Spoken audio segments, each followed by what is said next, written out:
Saya ini kenal pun enggak, dan dia risetnya ilmiah. Kenapa LBP ngamuk-ngamuk, apa urusannya? Bahkan sebelum LBP sudah bilang, orang yang pakai kaos kai palu arit itu cuman mode.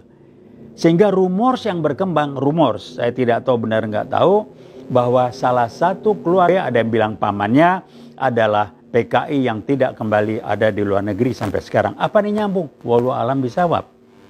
Tetapi yang jelas apa yang dipaparkan dalam hasil riset itu kok kejadian semua. Mereka menyusut NU jadi sasaran utama. Kedua, mengadu domba umat Islam. Arah pemerintah sendiri apa? Mengarahkan Islam menjadi sekuler. Ada menteri yang mengarahkan, mengacak-ngacak dalam bentuk menteri pendidikan atau menteri apapun, mengganggu Islam, merusak Islam dengan sistem pendidikan dan lain sebagainya. Tapi esensinya adalah berbagai upaya langsung tidak langsung, resmi tidak resmi, bagaimana menghancurkan, melemahkan umat Islam. Pertanyaannya, kenapa? Karena selama Islam masih di Indonesia masih kuat, PKI tidak akan pernah berbunyi. Secara resmi, upaya membangkitkan komunis gaya baru ini muncul lewat yang namanya BPIP. Terakhir sudah rame di medsos, BPIP bikin karya tulis yang jelas mengadu domba antara dalam mengadu domba seakan-akan Islam itu anti Pancasila, Islam itu anasionalis. Disebut dengan kadrun segala macam. Mereka tidak belajar sejarah. Kalau Bung Karno bilang, mereka lupa jas merah. Itu kan udah, kalau ini bukan, udah itu, dia barangkali PKI gaya baru itu.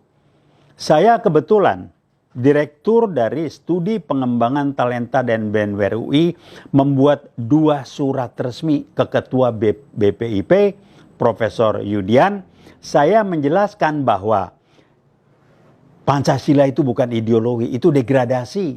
Pancasila adalah falsafah dan dasar negara. Saya sitir pernyataan Bung Karno yang juga mengatakan Pancasila bukan ideologi. Tetap aja dikerjain, mendablek. Maaf saya ngomong agak keras, sekarang ngomong bahasa ilmiah nggak digubris. Sekarang dia bikin ini lagi. Sehingga saya mengatakan sepertinya saya pribadi atau rekan yang lain diarahkan untuk sampai kepada persepsi bahwa BPIP ini akan menjadi seperti sentral komite di Partai Komunis Cina. Dan salah satu riset mengatakan mereka akan masuk parpol PDIP atau parpol apapun, menyusup, mengendalikan.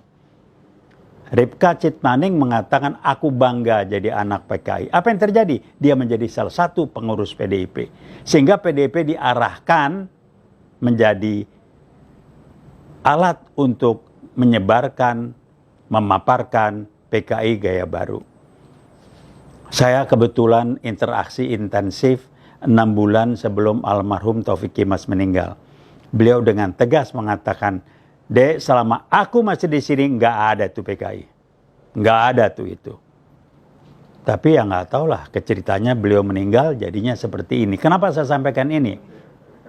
Jangan anggap remeh, jangan menyepelekan, jangan kita terjebak dengan simptoma, kita lupa sumber masalahnya, yaitu ini hasil kerja dari PKI gaya baru.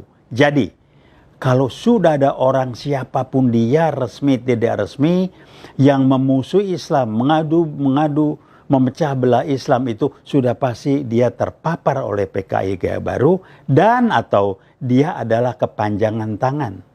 PKI gaya baru sendiri muncul nggak? Oh enggak, dia nggak berbunyi, dia diam-diam aja. Kan sejarah menunjukkan saya ikut ngalamin 65 menentang G30 PKI. Paling tidak 2-3 hari sebelum G30S meletus, itu Jakarta banyak dinding-dinding temboknya diberikan gambar-gambar yang sama. Gambar pagi-pagi ayam berkokok, matahari terbit. Ayam semuanya gambar itu maknanya apa nggak tahu saya waktu itu. Tetapi itulah proses penculikan yang kita kenal dengan pembantaian dan yang munculnya 7 pahlawan revolusi tersebut. Jadi kalau PKI dia dikatakan sudah bubar, nggak bisa. Kayak PKI komunis itu keyakinan. Keyakinan itu selama masih ada orang-orangnya, ya tidak akan berubah. Dia bukan rasionalitas, itu keyakinan, belief, rasa. Dan sebagian barangkali sudah menganggap selesai, tetapi kalau masih ada yang nggak suka dan masih akan melanjutkan, sah-sah saja mereka melakukan.